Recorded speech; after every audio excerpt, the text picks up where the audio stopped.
Hello, friends. Welcome to Better English Today. I'm your host, Daniel.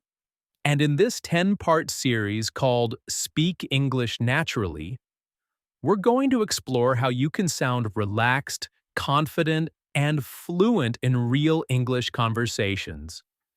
Many learners know grammar, many know long lists of words. But when it's time to talk, their English feels stiff or robotic. Today, we're changing that. We'll go step by step through the most important parts of natural English, from greetings to tone, conversation starters, fillers, and even how to end a talk smoothly. By the end of this episode, you'll speak English that sounds friendly, modern, and comfortable. English that connects with people. So, wherever you are, walking, working, or just relaxing, keep listening and let's speak English naturally. Let's start with the first part. How to sound natural when you greet people. Greetings are the bridge between silence and conversation. The difference between how do you do and hey, what's up is not grammar, it's connection. When you meet your friend, try to say something that feels warm. Say, hey, hi there, or how's it going? They all mean hello, but the feeling is different. Good morning is polite, but morning sounds friendly and easy. If you meet an old friend, you can say, long time no see, or it's been a while. The key is to sound like you mean it. Your tone, your smile, and your energy matter more than the exact words. Practice with me now. Say out loud, hey, how's it going? Feel the rhythm. That's real English. Simple, clear, and from the heart. Now, if you're talking to someone new or at work, keep it friendly but polite. You can still sound natural. Try, good morning, how are you? Or, hi, nice to meet you. But don't sound cold or automatic. Add a little emotion. Think about how you'd greet your friend. English is not just words. It's feeling in your voice. Remember this. Grammar builds sentences, but tone builds connection. And from this moment, whenever you greet someone, think not like a student of English, but like a speaker of English. Next, let's move to part 2. How to ask questions naturally. Many learners follow textbook structures like, are you going to the market? But native speakers often make it shorter. You going to the market? Same meaning, just simpler and faster. You can say you coming instead of are you coming or got a minute instead of do you have a minute? The idea is not to forget grammar, but to understand rhythm. Native speakers use short forms and friendly tones to keep conversation smooth. Let's try a few together in your mind. Instead of do you like coffee, you can say you like coffee or it's like coffee, and your tone will carry the meaning. And when someone asks you something, you don't always need full sentences. If they say, you busy? You can reply, a little, or not really. That's natural English. Also learn casual responses. Words like yep, nah, kinda, sorta, and guess so. They show your comfort with the language. For example, hey, you free later? You can say, kinda busy, but maybe later. This sounds natural and friendly. So your challenge today is to ask a few short questions in English. At work, online, or even to yourself. And notice how much easier it feels. Let's move to the third topic. Using fillers like a native speaker. Now, some people think fillers are bad. Words like, like, you know, or well, but these are natural signals in real speech. They give you time to think and make your speech sound more human. When you start learning, you might sound too plain. Every sentence direct. Every pause silent. but English speakers often fill small pauses with tiny words. For example, well, I'm not sure, or, it's kind of funny, or like when I saw that movie. These words don't add real meaning, but they add rhythm. Just don't overuse them. A few is fine. Too many can sound uncertain. Try this practice. Record your voice talking about your day. Add small fillers where you might normally pause. You'll notice how your speech begins to flow more naturally, like a river instead of a robot. Now let's move to intonation and tone. Speaking with emotion. English is music. Native speakers don't talk in flat lines. They rise and fall, play with rhythm, and stress certain words. For example, say, really? Flat. It sounds bored. Say, really? Rising. It sounds surprised. Say, really? Slow and low. It sounds doubtful. One word, many feelings. That's the power of tone. So don't just learn words. Learn how they sound. Listen to movies, podcasts, or songs, and notice how the voice moves. You can even copy one line daily. Try to imitate the sound, not just the word. You'll feel the difference in just a few days. Real communication is 50% tone and 50% words. Your emotions make your English alive. Now let's talk about the next part, how to reply naturally, not just with yes or no. If someone asks, do you like pizza? You could say yes, but that stops the talk. Instead say, yeah, I love it. Or, not really, I prefer pasta. Add life to your replies. It makes conversation easy and fun. You can say, sure thing, of course, not really, I guess so, or I wish. These short responses sound warm and real. In many cultures, people reply politely but shortly. In English, real talk flows because people add small personal feelings. When you answer, imagine the person in front of you.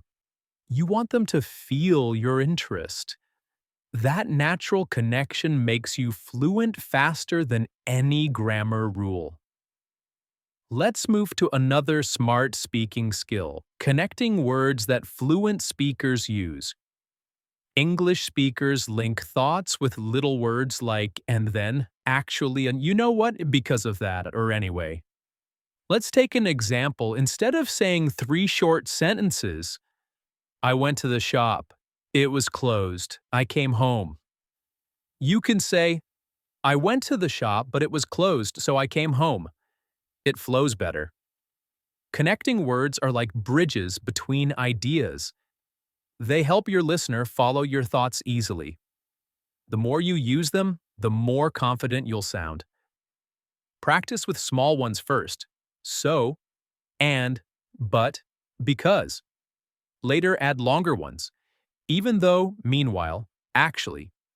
You can use anyway to change the topic smoothly. Anyway, where were we? Now that's real conversation. Next, let's talk about everyday small talk. Many learners avoid it because they think it's useless. But small talk is how friendships begin. It's not about information, it's about connection. Ask simple questions about the weather, weekend plans, hobbies, or work. Say things like, nice weather today, isn't it? Or, how was your weekend? Or, what do you like to do in your free time? You don't need deep topics. Real English conversation grows from small, everyday words. If you're shy, just keep one rule. Show interest. When the other person talks, nod, smile, or say, oh really? That's nice, or no way. These small reactions make you sound alive. So next time you meet someone, start with a greeting, add a small talk line, and watch how naturally your English flows. Now let's move to the 8th part, how to give your opinion simply. English speakers use easy phrases to share what they think. I think, I feel, I guess, and if you ask me are simple but powerful.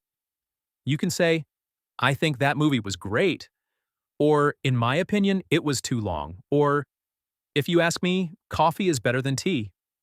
Don't worry about being right or wrong. The goal is to express, not impress. Use polite starters like, I believe, personally I think, or from my point of view. These sound confident yet kind. And if someone disagrees, say, I see your point, or I understand, but I feel differently. That's how real conversations go, soft yet strong. The more you share opinions, the better you get at thinking in English. Then comes another important habit, showing feelings naturally. Many learners know words but sound emotionless. They say, I am happy, like a robot. Instead say, I'm so happy today, or that's awesome, or I'm kind of tired. Add natural emotion words like cool, excited, annoyed, proud, or upset. It gives life to your speech. If your friend tells good news, say, that's great, or I'm happy for you. If something bad happens, say, that's too bad, or oh no, I hope you're okay. These short words carry deep feelings. When you show emotion, people feel safe to open up. Your English becomes more human. Because remember, we don't speak only with words. We speak with hearts. And finally, the 10th part, how to end a talk or conversation smoothly. Many times learners stop suddenly or just say, bye. But you can close the conversation softly and politely. Try saying, all right, I'll catch you later. Or it was nice talking to you, or take care, see you soon.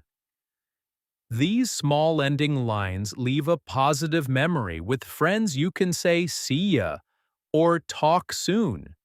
With colleagues, have a good day, or have a great evening works perfectly.